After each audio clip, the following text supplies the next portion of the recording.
Les chefs d'État et de gouvernement de l'Union européenne se sont réunis à Bruxelles pendant ce qui est décrit comme l'une des heures les plus sombres pour la sécurité en Europe depuis la Seconde Guerre mondiale. L'attaque de la Russie a brisé les espoirs de régler la crise russo-ukrainienne par la diplomatie.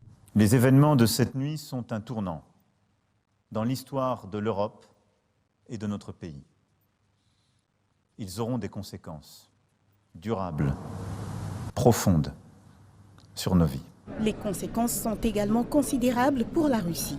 Des discussions intenses ont eu lieu ici et l'Union européenne se prépare à infliger des sanctions sévères contre Moscou.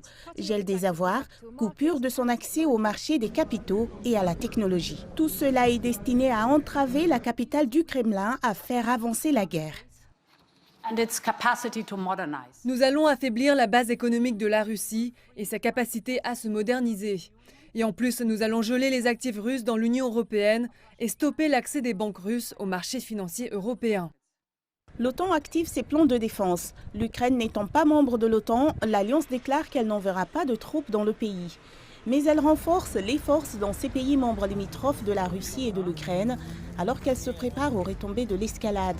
L'Alliance tiendra un sommet virtuel d'urgence des dirigeants de l'OTAN vendredi pour décider de la marche à suivre. Nous sommes à un moment grave pour la sécurité de l'Europe.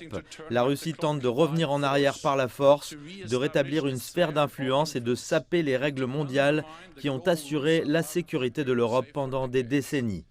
Le président russe Vladimir Poutine a justifié l'attaque, affirmant qu'elle était nécessaire pour protéger les civils dans l'est de l'Ukraine.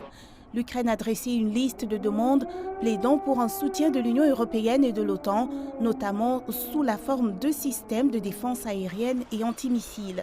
Pendant ce temps, l'Union européenne se prépare également à une éventuelle crise de migrants, des millions de personnes devant fuir l'Ukraine.